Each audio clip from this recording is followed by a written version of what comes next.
बिस्मिल्लाहिर्रहमानिर्रहीम। अस्सलाम वालेकुम।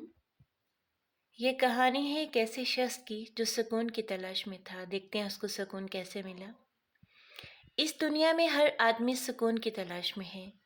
कोई जंगल बेयाबान का रुख करता है, कोई नींद की गोलियों का सहारा लेता है, कोई मौसीकी में सुकून तलाश करता है, कोई कुदरती मनाजर में सुकून ढूंढता है। करीम बख्श भी सुकून की तलाश में मारा मारा फिरता था। वो घर में बीवी बच्चों के शोरगुल से जब बहुत आजिज आ जाता तो नदी के पुल पर जाकर बैठ जाता और घंटों लहरों को तकता रहता। एक दिन उन्होंने पेश इमाम तबारक अली से अपनी तकलीफ बयान की और मशवरा मांगा। तबारक अली ने कहा, मियाँ, सुना है पड़ोस के गांव केसरगंज में एक तजर्बाकार हकीम है जो हकीम पुरसकून के नाम से मशहूर हैं। उनसे मशवरा कर लो। अगले दिन करीम बख्श अपने गधे पर सवार होकर हकीम साहब के मतब पहुंच गए। हकीम साहब गाँव तकिए से टेक लगाए सुकून से हराटे ले रहे थे। करीम बख्श के खांसने की आवाज़ से चौंक कर आंखें खोलीं और उसी अंदाज में लेटे लेटे उसकी नब्ज देख कर बोले, सुकून चाहिए? जी सरकार, करीम बख्श ने कहा। कितना? जी जी, बहुत सा, यानी मुकम्मल। तो फिर 4 लोगों को लेकर आओ। वो क्यों जनाब? बेमुकम्मल सुकून तो नहर के पुल पार वाले कब्रिस्तान में ही मिल सकता है। नहीं जी, इतना नहीं, बस मैं घर में बीवी बच्चों के गुलगपाड़े से परेशान हूँ। 1 मिनट भी सुकून से नहीं गुजरता। अच्छा, घर में मुर्गा है? हकीम साहब ने पूछा। नहीं, मगर क्यों? करीम बख्श ने इस बेतुके सवाल को सुनकर कहा, आज ही ले लो और बस अब भाग जाओ। इतना कहकर हकीम साहब फिर हराटे लेने लगे। करीम बख्श ने वापसी पर मंडी से एक मुर्गा खरीद लिया। बच्चे तो मुर्गा देखकर बहुत खुश हुए और उसके साथ खेलने में और ज़्यादा शोर करने लगे। 2 दिन में मुर्गे ने वक्त बेवक्त अजान देकर करीम बख्श को आजिज़ कर दिया। अब वो फिर हकीम साहब के पास पहुंचा और सारी रोदात सुनाई। हकीम साहब ने ऊँघते हुए पूछा, घर में कुत्ता है? नहीं, क्यों? करीम बख्श ने हैरत से पूछा। जाओ, आज ही बंदोबस्त करो कुत्ते का। इतना कहकर हकीम साहब सुकून से चादर ओढ़कर लेट गए।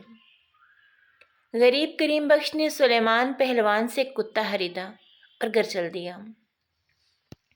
बच्चे कुत्ता देखकर और खुश हुए। अब कुत्ता और मुर्गा दोनों मिलकर शोर मचाते। घर में तूफान बरपा रहता। करीम बख्श का रहा सहा सुकून बिगारत हो गया। बेचारा फिर हकीम साहब के पास हाजिर हुआ और रो रो कर अपनी विपदा सुनाई। हकीम साहब अंगड़ाई लेकर बोले, घर में गधा है? करीम बख्श को गुस्सा आ गया और उसने कहा, हकीम साहब, मेरे अलावा कोई नहीं है। जाओ, आज एक तंदुरुस्त गधे का इंतज़ाम करो। करीम बख्श ने बहलू धोबी से एक गधा खरीद लिया। अब रात को मुर्गे, कुत्ते और गधे ने जुगुल मचाना शुरू किया तो मोहल्ले वाले भी इकट्ठे हो गए और कहा, करीम बख्श, तुमने तो अपने साथ साथ हमारा सुकून बिगारत कर दिया। फौरन इन जानवरों को यहाँ से निकालो। करीम बख्श फिर हकीम साहब के पास पहुँचे और अपनी रुदात सुनाई। गधा वापस कर दो। हकीम साहब ने हुक्म दिया और करवट लेकर हराटे लेने लगे। करीम बख्श ने वापस आकर आधी कीमत पर गधा भोलू को वापस कर दिया। गधे के जाने से अगले दिन उसको काफ़ी अच्छी नींद आई और कुछ सुकून मैसर आया। अगले दिन उसने हकीम साहब को ये खुशखबरी सुनाई। कहने लगे, कुत्ते से भी पीछा छुड़ाओ। हकीम साहब हमेरा घूंटते हुए बोले, नहीं हकीम साहब, बच्चे कुत्ते से मायूस हो गए हैं। मुझे भी खेत पर उसकी मौजूदगी से आराम है। भाई कह जो दिया कुत्ते से पीछा छुड़ा लो। हकीम साहब जोर देकर बोले। कुत्ते के जाने के बाद तो करीम बख्श को सन्नाटा सा महसूस होने लगा। सुकून कुछ ज़्यादा हो गया था। उसने अब सूरत-ए-हाल हकीम साहब को जाकर सुनाई। मुर्गे को भी हलाल कर डालो। हकीम साहब ने फिर मशवरा दिया। अब तो करीम बख्श से बर्दाश्त नहीं हुआ और वो चीखा, हकीम साहब ये नहीं हो सकता। मुर्गे से घर में सब बहुत मोहब्बत करते हैं। जिस दिन वो अजान नहीं देता, लगता है दिन ही नहीं निकला। अभी तुम्हारा इलाज मुकम्मल नहीं हुआ। जैसा हम कहते हैं वैसा करो। मुर्गे का जाना तो ज़रूरी है, हकीम साहब ने सख्ती से कहा। अब मरता क्या न करता, बेचारे करीम बख्श ने मुर्गे से भी पीछा छुड़ा लिया। अब उसको ऐसा महसूस हुआ कि जैसे घर में कोई है ही नहीं। घर की खामोशी से उसको वहशत होने लगी।